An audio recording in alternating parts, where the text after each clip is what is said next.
안녕하십니까. 황태순TV의 황태순입니다. 2021년 7월 14일 수요일 오전입니다. 참 보면 핵에 망측한 일들이 벌어지고 있습니다.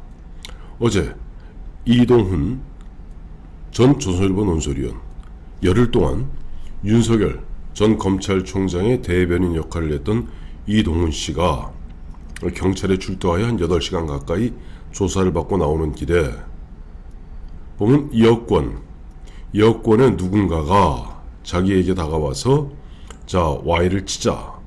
그리고 우리한테 협조해라. 그러면 이른바 가짜 수산업자 이 관련 덮어주겠다.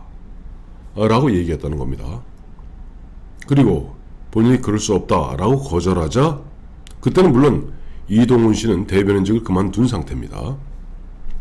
6월 29일 윤석열 총장이 출사표를 내던 날부터 이동훈 마치 가짜 수산업자한테 어마어마한 뇌물이나 받고 어마어마한 그런 스캔들이나 있는 듯이 피의 사실을 갖다가 경찰이 공표해서 또 특정 언론에서 계속 돌리고 이런 어떤 이야기를 갖다 어제 했습니다.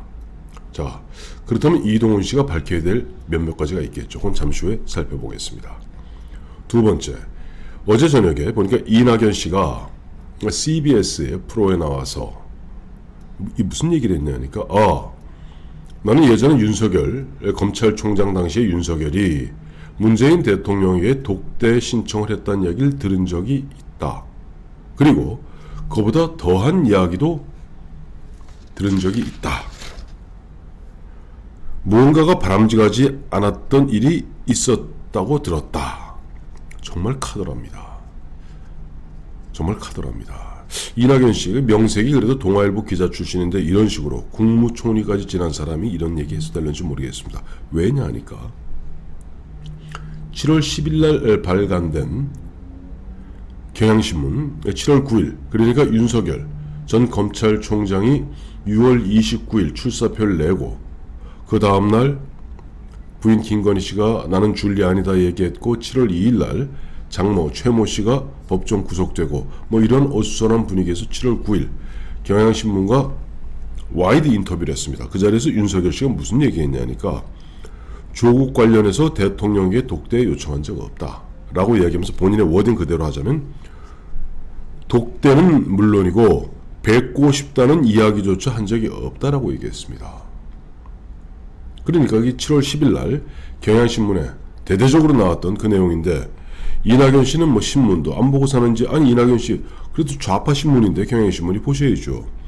분명히 본인은 독대는 물론 뵙고 싶다는 이야기조차 한 적이 없다라고 분명히 이야기했음에도 불구하고 마치 대통령이 또 독대 신청하면 또 어떻습니까? 검찰총장이 그 당시 조국 법무부 장관 임명하려는 부분에 대해서 뭔가 조국에 대해 어마어마한 문제가 있으니 이거는 정권의 부담이 됩니다 라고 얘기할 수 있는 겁니다.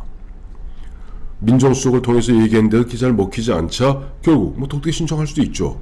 그것이 중요한 것이 아닙니다. 분명히 윤석열 씨 본인이 독대 신청은 물론이거니와 뵙고 싶다라는 이야기조차 한 적이 없다고 얘기했는데 독대 요청 관련해서 그런 이야기를 하여튼 그 비슷한 이야기를 들은 적이 있고 조금 더 센 이야기를 들은 적도 있다. 그러니 진행자가 조금 더 센 얘기 어떤 얘기입니까? 라고 이야기하니 공개하지 않겠다. 뭔가가 바람직하지 않았던 일이 있었던 것으로 들었다. 정말 이거야말로 전형적인 가짜뉴스 만들기 카더라의 전형입니다. 자, 여기서 다시 이제 이동훈 씨와 이낙연 씨에게 각기 요청할 사항이 있습니다. 우선 이동훈 씨에게 요청하겠습니다. 이동훈 씨가 윤석열 전 총장의 대변인 역할을 열흘 정도 하고 어느 날 갑자기 열흘 만에 그만두었습니다. 많은 사람들은 이게 윤석열이 사람 보는 눈이 없는 건가? 즉 지인지감이 없는 건가? 열흘 만에 혹시 무슨 내부에 트러블이 있었던 것이 아닌가? 이게 혹시라도 장예찬 씨 그 문제 갖고 장예찬 씨의 그와 같은 이야기는 사견이다. 그 장예찬 씨 얘기 기억나시죠? 뭐냐니까 이준석 대표가 자 경선버스 정시 출발하니 빨리빨리 타세요 하니까 장혜찬 씨가 아이고 그 버스 손님도 없이 떠나봐야 본전도 못 챙깁니다. 그리고 굳이 버스 안 타고 모범 택시 타고 갈 수도 있습니다. 정말 20대 30대 젊은이답게 이준석의 그와 같은 뭐랄까 윤석열에 대한 압박에 대해서 정말 재치 있게 받아쳤던, 근데 그 대목에 대해서 이동훈 씨가 그거는 뭐 그 장해찬은 아무것도 아니다, 장해찬은 그냥 지지자에 불과할 뿐이다 라고 얘기했던, 뭐 그러면서 또 보면 또 이동훈 씨가 조만간 입당할 것이다 라고 윤석열 총장과 결이 다른 이야기함으로써 그만두었던 것인가, 하여튼 많은 그 억측들이 있었습니다만 결과적으로 보니까 그 당시에 이미 이동훈 씨에게는 가짜 수산업자와 관련해서 무언가 경찰이나 사정당국으로부터 뭔가 압박이 있었던 것 같습니다. 그러니 이동훈 씨는 그만두었죠. 그런데 이동훈 씨가 이제 대변인을 그만두고 나서 누군가가 찾아와서 여권 인사라고 그랬습니다. Y, 윤석열이죠. Y를 치자. Y를 치는데 협조하라. 그러면 네 문제는 흔한 얘기로 클리어해 주겠다.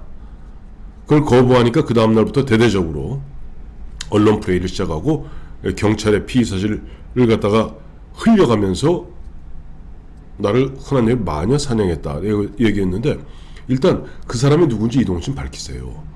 이동훈 씨도 명색이 대한민국 한국일보 기자, 조선일보 기자, 조선일보 정치부 차장, 논설위원까지 한 사람이 그 여의도 근처에 왔다 갔다 하는 뭐 뜨내기한테 그런 얘기 듣고 얘기했겠습니까? 그리고 이동훈 씨가 그래도 뭐 오며 가며 얼굴도 잘 모르고 이름도 모르는 사람 만나서 그런 뭐 어떻게 보면 중대한 심각한 얘기 했겠습니까? 아마 미루어짐 작건데 이동훈 씨도 평상시에 기자 생활하면서 알고 지냈던, 그리고 그 사람이 최소한 어느 정도 영향력이 있는 뭐 전직 의원이라든가 아니면 현직 의원이라든가 전직 청와대 비서관이라든가 현직 비서관이라든가 무언가 그래도 비중이 있다고 생각했기 때문에 그 이야기를 갖다가 거절했는데 바로 그 다음날부터 언론 플레이, 그 다음에 피의사실 공표가 시작됐다는 거 아닙니까? 지금 이준석 국민의힘 대표 같은 경우는 이건 엄중한 사태다 라고 생각하면서 라고 이야기하면서 이걸 다 밝혀보겠다 얘기하는데, 이건 무슨 이동훈 씨가 만약에 그와 같은 일이 있었으면은 그냥 누군가가 라고 얘기하지 마시고 특정을 하십시오. 특정을 갖다 직접 하시기 뭐하면은 경찰에 고소 고발하십시오. 그건 누가 보더라도, 물론 뭐 경찰에 고소 고발한다고 보면 뭐 팔이 안으로 굽지 밖으로 굽고 가재는 개편 아니겠습니까? 그렇다 하더라도 경찰에 고발함으로써 사회에 문제화 시켜야 됩니다. 정치 쟁점화 시켜야 됩니다. 정말로 우리 이동훈 씨 이야기대로 야, 너 우리한테 협조해라. 너 열흘 동안 비록 모셨지만은 윤석열 Y를 치는데 네가 협조한다면은 네 문제는 클리어해 주겠다. 뭐 그 문제라고 별거 없더라고요. 보니까 지난해 8월 15일 골프 칠 때 그날 비가 오는 통에 골프 약속, 그래도 골프 약속 갔더니 뭐 계속 골프를 쳤길래 그냥 아이언 갖다가 중고 아이언 쓰고 그냥 갖고 왔다는 거예요. 그렇다고 풀 세트도 아니다 뭐 이런 이야기인데, 풀 세트가 됐던 뭐 일부가 됐던 받은 건 받은 거죠.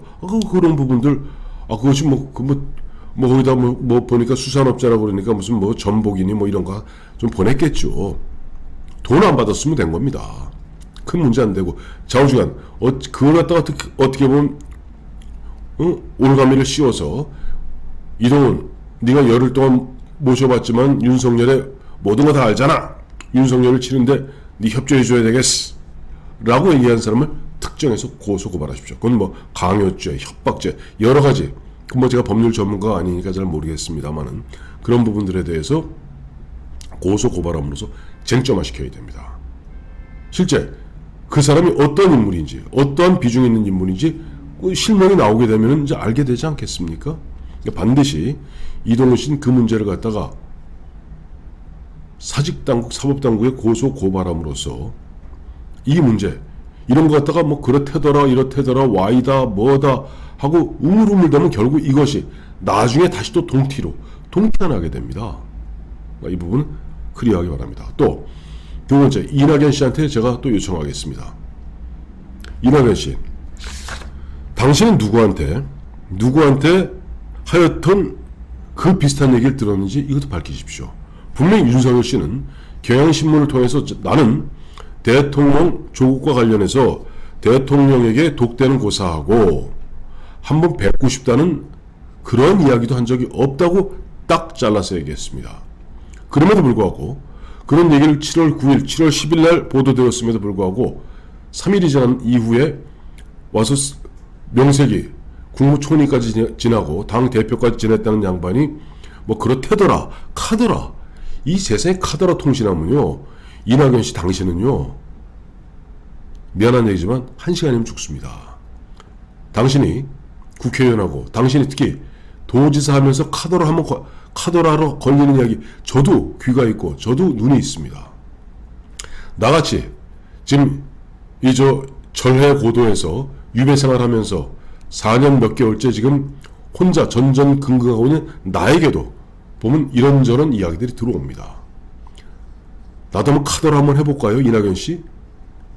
이 세상에 가장 무서운 게 카더라입니다. 카더라 하면서 자기는 쓱 빠지고 누군지 밝히지 못하고 어디서 들은 적이 있다더라. 정말 대한민국 대통령이 되겠다고 출사표를 던진 양반이 이런 식으로 가짜 뉴스 만드는 전형을 보여줘야 되겠습니까? 분명히 다른 것도 아닌 윤석열 씨가 불과 3일 전에 나는 독대 신청을 고사하고 한번 뵙고 싶다고 얘기한 적도 없다라고 얘기했는데, 그런 식으로 얼버무리듯 우물우물대면서 가짜뉴스 만들고, 이거 가만히 놔두면요, 또 김의겸이 또 툭 튀어나왔더라고요. 아, 조만간 또 누가 나올 것이다. 나오라고 그러세요. 나와서 분명히 얘기하라고 그러세요. 아니 왜 이 대명천지에 왜 나와서 얘기 못합니까? 내가 분명히 그 당시 뭐 대통령, 그 당시 뭐 윤건영이가 그 당시 국정상황실장이었으니까 내가 뭐 윤건영한테 들었다던가, 아니면 뭐 부속실장한테 들었다던가, 아니면 내가 김정숙 여사한테 들었다던가, 아니면 문재인 대통령이 취중에 그런 얘기 하더라던가, 이야기를 갖다 누가 얘기하고, 내가 그런 얘기를 내가 이낙연 당시 국무총리한테 내가 전한 바 있다라고 얘기해야죠. 그리고 이낙연 씨는 분명히 내가 누구한테 들었다라고 얘기해야 됩니다. 그리고 이 부분에 있어서는 윤석열 씨도 이제는 싸울 땐 싸워야 됩니다. 아닌 것 같고, 왜 이런 식으로 카더라 해서 결국 사람 잡았던 것이 좌파들의 특징이죠. 97년 대선 때 이회창 씨 아들 두 문제 갖고 결국 만들어서 또 그 당시 막강했던, 그래서 이회창과 갈라서서 나왔던 이인재 씨를 갖다 YS한테 돈 받았다 카더라. 참 기가 막힌 이야기입니다. 또 2002년 뭐 김대엽, 지금 현역 의원으로 있는 설훈, 뭐 등등등. 그 사람들이 보면 한인호 교사가 뭐 기양건설이 어쩌니, 한인호가 돈을 받았니, 뭐 이회창이 돈을 받았니, 그다음에 김대엽이 한인호가 부탁을 받아서 병역 비리를 이런 식으로 갖다 가짜뉴스. 처음에 카더라로 시작합니다. 항상 문제는 카더라로 시작하고 결론은 조금 지나면 사람이 카더라 10번만 하면요, 기정사실로 받아들입니다. 또 이와 관련해서 제가 며칠 전에도 말씀드렸습니다만, 이재명의 그 교활하기 짝이 없는 입 있죠. 윤석열 그 결혼하기 전에 그 뭐 부인의 문제까지 어떻게 책임지느냐. 그럼 대전제가 뭐냐니까, 부인이 그 당시 주울리로서 라마다 르네상스 호텔 룸사롱에 호스티스를 뛰었다는 것을 기정사실로 이야기하는 것입니다. 물론 호스티스 아니라 호스티스 뭐 할아버지를 했더라도 대통령 부인 못할 거 없습니다. 솔직히 말해서 저 보면 지금도 아르헨티나의 영웅으로 남아있는 에바 페론, 에비타라고 그러죠. 에비타, 그야말로 그 무명 영화배우 출신 아닙니까? 1940년, 50년 무명 영화배우 출신. 물론 33살인가 34살에 요절하게 됩니다만은, 그래 지금도 아르헨티나 사람들이 가장 사랑하는 그 영부인으로 남아있어요. 솔직히 말해서 100번, 1000번을 갖다 양보해서 김건희 씨가 뭐 줄리, 뭐 캔디, 뭐 메리를 했던 뭘 했다고 치십시다. 그러나 성공한 사업가로서, 열심히 살았는 사람으로서, 치열한 커리어 우먼으로서 뭐가 문제가 있습니까? 그렇게 따지면 옛날 노무현 대통령 처음 나왔을 때 상고 출신, 공돌이 출신 어떻게 감히 대통령 돼? 됐어요. 아무리 김건희 씨 당신들이 무슨 이재명 입을 나불거리면서 해도 솔직히 말해서 형수한테 쌍욕하고 형한테 형 정신병자를 모는 그런 사람만 아니면 됩니다. 줄리안의 캔디 아니라 캔디 할머니가 되더라도 김정숙 씨 같이 세상 물정 모르고 저 칠렐레 팔렐레 저 놀러 다니고 돈 맨날 옷 갈아입는데 그런 데만 정신 안 팔리면 됩니다. 그러나 그러한 부분도 윤석열 쪽에서는 분명히 매듭 지을 건 짚고 가십시오. 자, 하여튼 이동훈 씨, 이낙연 씨 분명한 입장을 밝혀야 될 겁니다. 이제 대선 8개월도 안 남은 이 시점에서 카더라 갖고 가짜뉴스 만들고 또 우물우물우물 이야기해서 이거 뭐 이것도 아니고 저것도 아닌 이런 상태로서 만들어서야 국민들이 정치 불신 더 깊어지지 않겠습니까?